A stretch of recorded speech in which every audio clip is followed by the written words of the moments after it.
This is the definition of covariance. It measures to some extent the relation between two random variables. This is the Pearson correlation coefficient. As you can tell from their definitions, correlation coefficient is a normalization of the covariance, making it scale invariant. If you've ever taken a class in statistics, data science, or even economics, you've been shown this formula or one that looks a lot like it. The correlation simply measures an average amount of agreement between two random variables. It is an important concept used everywhere because it's both powerful and easy to apply, though it's just as easy to misuse.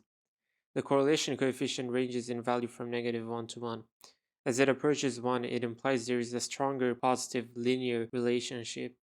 In other words, when a random variable gets larger, the other random variable is likely to get larger as well. When the correlation is 0, then there is no linear relationship between the two random variables. Lastly, as the correlation approaches -1, it implies there is a stronger negative linear relationship. So if a random variable gets larger, the other random variable is likely to get smaller. For most of us, this formula is just handed to us. We're told that it measures the linear relationship between two random variables. Some of you might have tried proving its properties, while many of you probably just memorized it. We learn how to use it, but most of us never really get the why. There's no intuition. We don't see its connection to other concepts in math. But what if I told you that this intimidating formula is actually built from something you definitely learned in middle school or high school math? What if I told you this has a deep, direct connection to the most basic concepts in geometry and trigonometry? I'm talking about triangles, perhaps one of the most fundamental concepts in the entire universe. They appear everywhere from the Bermuda Triangle to the pyramids to love triangles to rendering in game engines. In this video, I'm going to show you that connection. We will start from the basics of geometry. By the end, you'll not only understand why correlation works, but you'll see it for what it truly is. And I promise you, it's going to make so much more sense.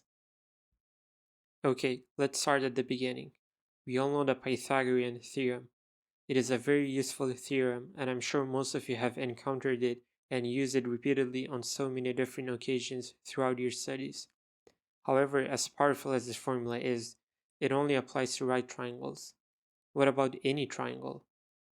Actually, there is a more general rule. It's called the law of cosines.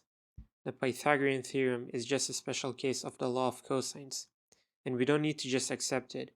We can derive it easily using the Pythagorean theorem in basic trigonometry. Consider an acute triangle ABC. An important thing to notice here is that the angle C is less than 90 degrees, just like the other two angles. Let's draw a line from B to the edge AC in a way such that this line intersects edge AC at 90 degrees. This line with length h has split the original triangle into two right triangles. Let us denote the intersection point as D. If we let an unknown variable x be the length of edge DC, the length of edge AD becomes b minus x, since the length of the entire edge AC is b. First, consider the blue triangle BCD. Since it is a right triangle, we get x squared plus h squared equals a squared. Then, we simply rearrange the equation to get an expression for h squared. Next, consider the red triangle ABD. This one is also a right triangle, so we get c squared equals h squared plus b minus x squared. Then, using the expression of h squared that we got with triangle BCD, we can substitute it and get the rest of the equations. However, note that the last line contains x, which is an unknown variable. We're so close, but what is x? Let's look at the blue triangle BCD again. Using basic trigonometry, we find that x equals a times cosine of c. Let's plug that back into our equation. And there it is, the law of cosines. It is a generalization of the Pythagorean theorem. Note that we just derived the law of cosines for an acute triangle. We must also show that this equation holds for obtuse triangles. Consider an obtuse triangle where the angle C is greater than 90 degrees. First, we extend the edge AC. Then, we draw a line from point B towards this extended line in a way such that they intersect at 90 degrees. Let's name this intersection point D. Then we can set the length of edge BD to h and the length of edge CD to x. It should be clear that the angle of BCD is 180 minus c degrees. Did you notice it? We just created two right triangles again.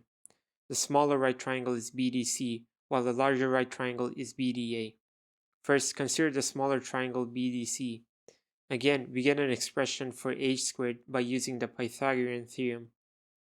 Next, consider the larger triangle BDA. Using the Pythagorean theorem, we get an expression containing h squared. We can plug in the expression of h squared into this equation and get the rest of the equations. The last line contains the unknown variable x again. We can use basic trigonometry just like the acute triangle case to get an expression for x. Plugging this into the last line, we get the law of cosines again. And there you go. We just derived the law of cosines for all sorts of triangles. So how does a triangle and the law of cosines relate to, well, anything else? This is where vectors come in. Consider the triangle ABC. Let us create vectors A and B with their tails positioned at vertex C. Then we get vector C, which is equal to vector A minus vector B. Given vectors A, B, and C, we can rewrite the law of cosines in terms of these three vectors. Then we can simply expand and rearrange to get the last line.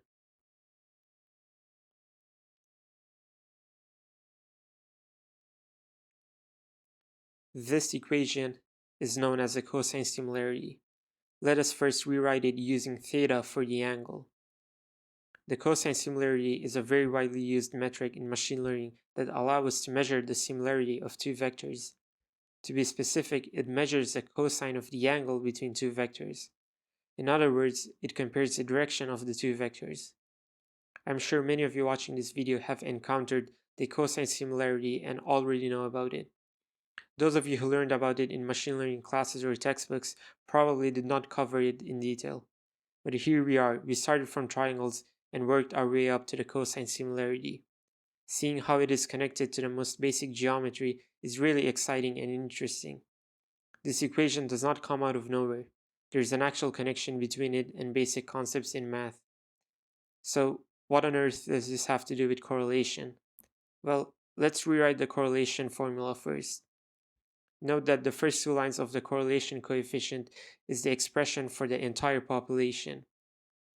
It is essentially the expression for the true theoretical value. When given a sample of data, the correlation coefficient is expressed with R. This is essentially our estimate of the population correlation coefficient. By rewriting the denominator, we get 1 over n in the denominator, which cancels out with 1 over n in the numerator. As a result, we get a slightly simpler expression for the sample correlation coefficient. Next, given vectors A and B, we can rewrite the cosine similarity in a more algebraic way. Now take a careful look at the last line of cosine similarity and correlation coefficient. Did you notice it? The vector A and B in the cosine similarity formula is equal to x minus mu x and y minus mu y. Mu x and mu y are simply vectors where each entry contains the values mu x and mu y. These two mu values are simply the mean of the x and y data vectors. The sample correlation coefficient is not some magical formula. It is literally just the cosine similarity between mean-centered data vectors. You may wonder what is the difference between the cosine similarity of two data vectors and the cosine similarity of two mean-centered data vectors. The answer is simple. The mean-centered vectors makes the correlation coefficient shift invariant. Note that both cosine similarity and correlation coefficient are scale invariant, but only the correlation coefficient is shift invariant. Let's take a look at an actual example to understand what this means and how it affects our usage of these two powerful tools. Suppose that we're trying to find a relationship between temperature and ice cream sales. Let's say x Celsius contains the temperature in Celsius, x Kelvin contains the temperature in Kelvin, and y contains the number of sales made. Note that Kelvin is a unit for temperature just like Celsius and Fahrenheit. Any temperature in degrees Celsius can be converted to Kelvin by adding 273.15. In this case, we computed the Kelvin data vector by just adding 273 to make it simpler. Given these three vectors, we can see that as the temperature rises 5 degrees, the number of ice cream sales increases by 50. So the cosine similarity and correlation coefficient of x Celsius and y should be the same as the values of x Kelvin and y, right? Actually, that is not the case. This is what it means for correlation to be shift invariant. Even though x Kelvin is x Celsius shifted by 273, the two pairs have the same exact correlation coefficient. On the other hand, cosine similarity gives different values for the two pairs. In this particular case, the cosine similarity is being sensitive to the unit of the temperature in the x vectors. Using different units resulted in different vectors, which led to different cosine similarity values. On the other hand, correlation coefficient is shift invariant due to the mean centering, so its value does not consider or reflect the unit of the temperature. The correlation coefficient simply focuses on the pattern, while the cosine similarity takes into account the actual values of the vectors. This means you should use correlation coefficient when you simply want to focus on the trend or pattern of the data. On the other hand, you should use cosine similarity if the unit of the data vectors are informative and you want your computed values to reflect this. And that is the intuition you were never taught. This explains everything. Why is correlation between -1 and 1? Because the cosine of an angle is always between -1 and 1. Why is rho equals 1 a perfect positive relationship? Because cosine theta equals 1 means the angle theta is 0 degrees, so the two vectors are pointing in the exact same direction. Why is rho equals -1 a perfect negative relationship? Because cosine theta equals -1 means theta is 180 degrees, so the vectors are pointing in the exact opposite directions.